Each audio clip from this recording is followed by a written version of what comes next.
Hello and welcome to another revision session looking at medieval medicine, whether it progressed or regressed or continued exactly the same as it had done in Roman times. Here's a quick tip for you. Whilst you're listening to the clip, you could pause it and create a grid with 3 columns in it looking at evidence of progress during medieval times. So your 3 columns would be progress, continuity and regression, things getting worse.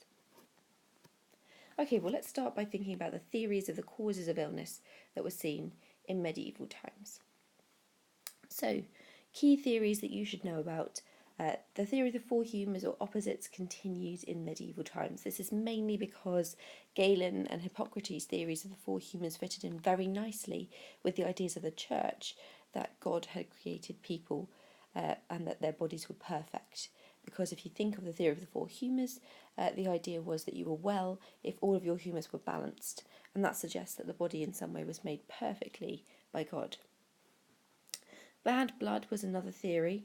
This was a new theory, so it wasn't quite the same as the 4 humours and bleeding and the use of opposites and things like that, but bad blood was the idea that some new types of doctors called barber surgeons came up with. Barber surgeons would do anything from cutting your hair and shaving your beard to bleeding you using the 4 humours, but also using leeches, small creatures that suck blood to take out what they thought was bad blood in your system, making you unwell. This was one of few new examples of natural theories about the causes of illness that developed in the medieval period. The idea of miasma also continued in the medieval period, and the Romans had come up with this by making an observation about bad smells from swamps seeming to have a connection with people getting ill. Of course, this theory was actually incorrect. It was things like malaria causing people to get ill who lived near water. However, it was a step in the right direction in that it was another new natural theory about the causes of illness. Another theory that was quite popular in the medieval period was a theory that in some way the planets might affect your well-being. So it's quite common to see sources which show a zodiac man, such as this one here. You'll notice in the image that you can see a person, and on top of the person are a number of images of animals and scales and things like that. Each one of these images represents a star sign. So, for example, we've got at the feet of this person, we've got Pisces, the fish. We've got Cancer, the crab, on his chest here. We've got Capricorn, the goat, near his knees. And the idea was that the planets affected your well-being. So at certain times in the year, there will be different images. And wherever it was on the body that they had drawn on the zodiac man, the image for your star sign, so say for example Cancer the crab, if it was this particular month, then they wouldn't treat the chest because they said that the stars meant that treating that area of the body would be ineffective at that time. It was closely linked to theories like the 4 humours and the idea that the elements and the seasons and the stars could all affect the balance of your humours. So in some ways it was a natural theory that was developing. Another very popular theory that developed in the medieval period, or rather continued in the medieval period actually, was the idea that God was the cause and cure of illness. So people continued to pray to God when they were unwell to get better, and they continued to believe that it was God who had caused their illness in the first place. There are even stories of people going as far as whipping themselves to punish themselves because they believed if they punished themselves, then God wouldn't have to punish them for their sins. Finally, we've got some very extreme cases of scapegoating of actual groups of people. In particular, unfortunately, the scapegoating of Jewish people happened in the medieval period when the Black Death arrived. People were so desperate, and the normal kind of theories that they'd use to try and cure illness or explain what had caused illness didn't seem to be working for the Black Death. They didn't realise that in fact it was caused by fleas sucking the blood of rats and jumping onto humans, and it was the bubonic and pneumonic plague. So instead, they started to look for any explanation they could come up with, and some people started to blame Jewish people, and there are even extreme cases of attacks against Jewish people in communities where they were burnt alive to try and stop the spread of the plague. What treatments did they use?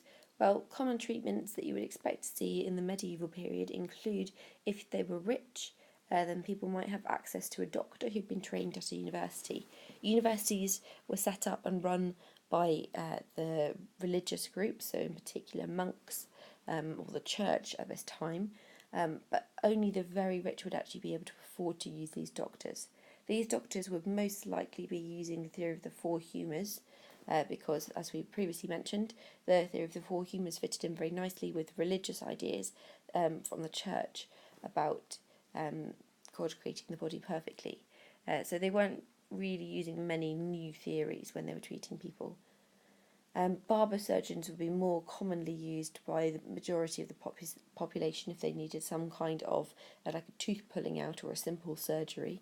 Barber surgeons were perhaps slightly less likely to use the theory of the four humours and more likely to use the theory of bad blood, or potentially just observation of the patient's symptoms and treatment of those using common sense remedies. And they wouldn't necessarily be trained. Hospitals were set up. They were run by the church as well. These hospitals, only about 10% of these hospitals actually would have treated patients.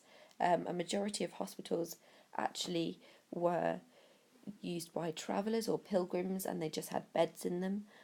Or you would find that there were hospitals for groups like lepers who had infectious illnesses that weren't really understood at the time, and they couldn't cure them, so it was care, not cure, that was used in these hospitals. But it was a step forward in a way, because it was a place that they were isolating the illness so that other people weren't getting ill. So they had realised about the idea of illnesses being infectious. It was possible when they were treating illnesses, if there was a doctor who had been trained, for them to actually do some forms of surgery. So external surgery continued. So things like cutting out lumps or growths or tumours that were obvious from the outside of the body continued. And they did make some new advances in their medical knowledge. So, for example, they realised that wine, if they poured wine on a cut or an area where they'd done some sort of surgery, that this seemed to stop infection. They definitely didn't understand why it worked, so they had no knowledge of germs, but they noticed that if they poured wine onto a cut, then that seemed to stop an infection. So they'd actually invented an early form of anaesthetic. They also, antiseptic. They also realised that things like opium, which is a drug, seemed to stop pain as well, although it was very dangerous, and if the patient was given too much, then they would die. Something new in the medieval period was the use of zodiac charts, urine charts and the zodiac man charts. So we've already talked about the zodiac man and how that was a new natural theory. But we've also got urine charts as well.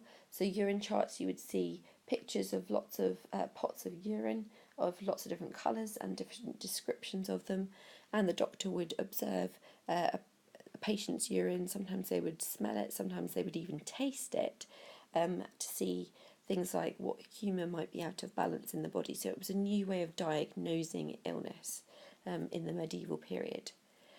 And we had things like herbals and apothecaries. So herbals were books of lists of ingredients that you could mix together to make various medicines to treat people who were ill. And apothecaries were places almost like an early version of a chemist, where you could go to, you could describe to the person your symptoms, and they would give you a mix of herbs to try and treat yourself.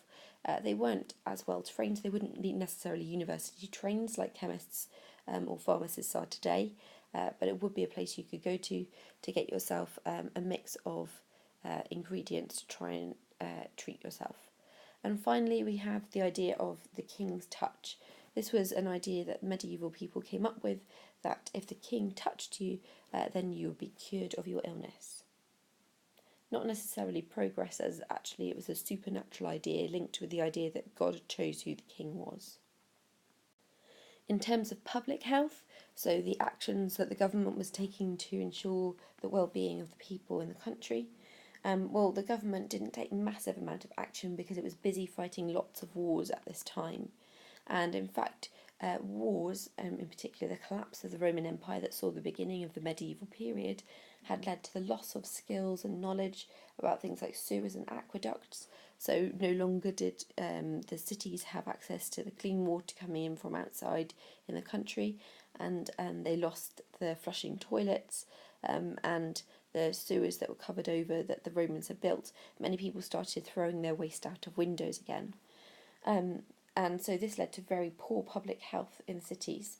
Because the government was fighting wars with other countries, they weren't particularly interested in passing lots of laws or spending lots of money on health at home, unlike the Romans, when they had been ruling Britain, who had realised the importance of good public health in order to build a healthy army.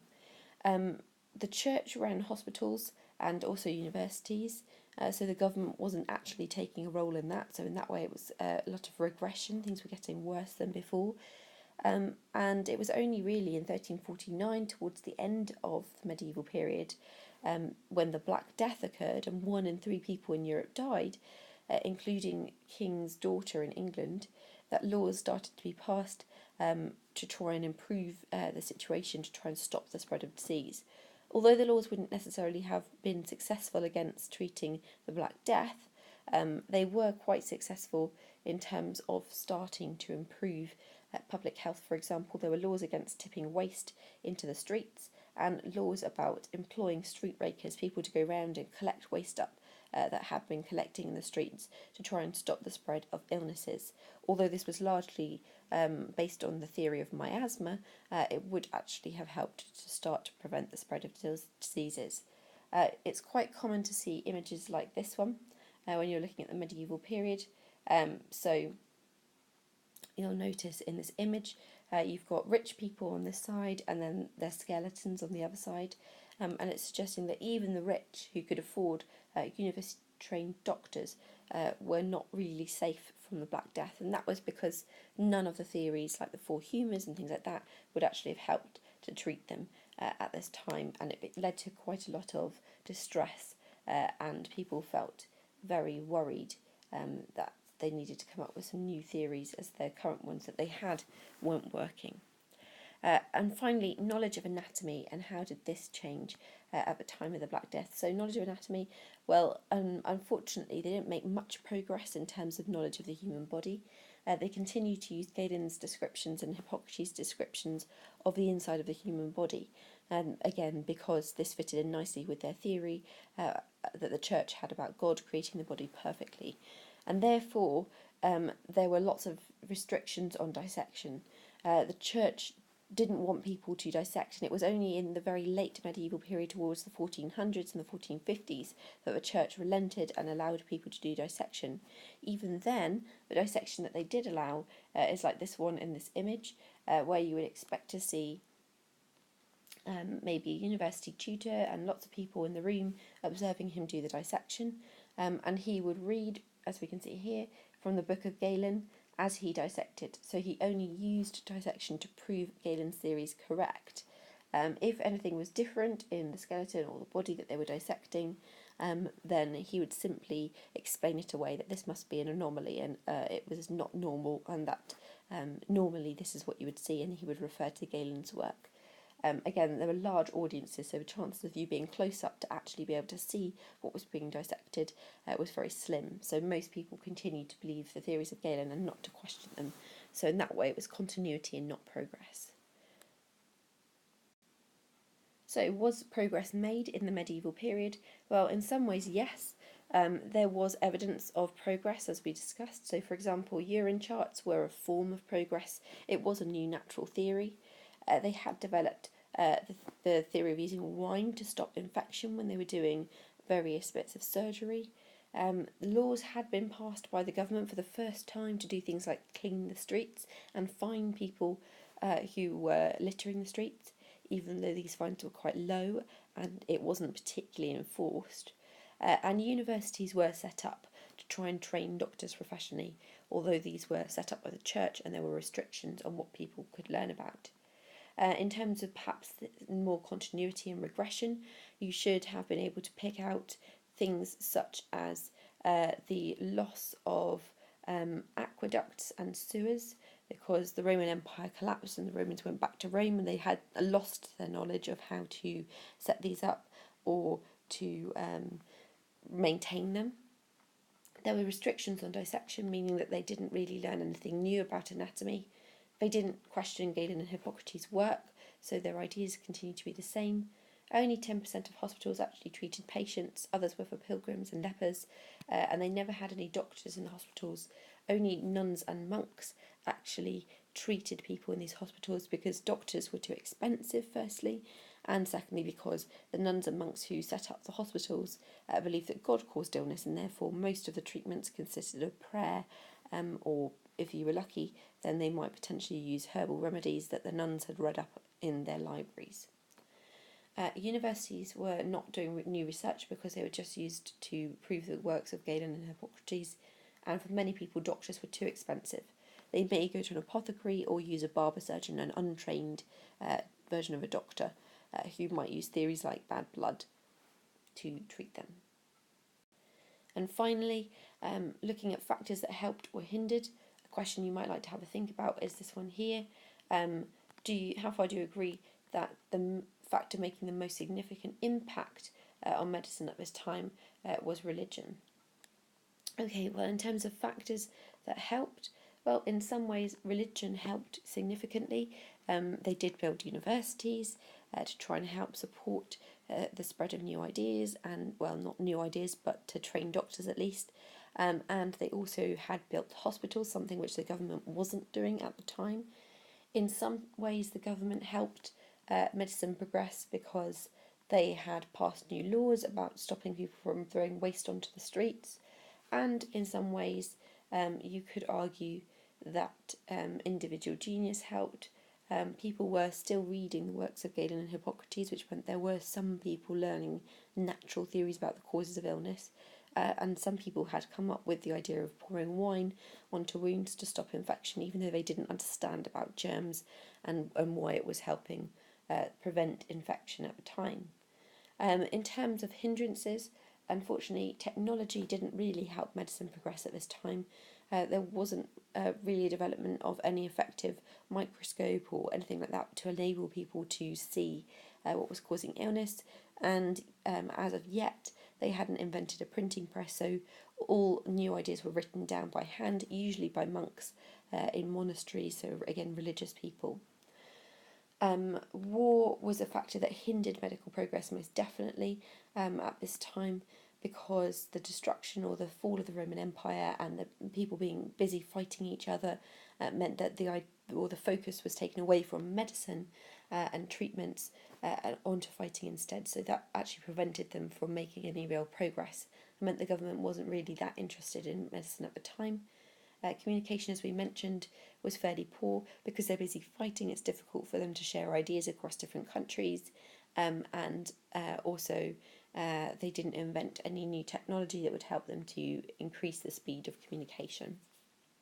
Religion also in some ways was a hindrance to medicine as well as a help, because they only really taught the ideas of Galen, and they put limits on what sort of dissection you could do, and you had to read out Galen's work, so they didn't actually discover new things. And government in some ways was a hindrance because they didn't take much action to improve public health. The only actions they really took were very reactive rather than proactive after the Black Death. Good luck with your revision.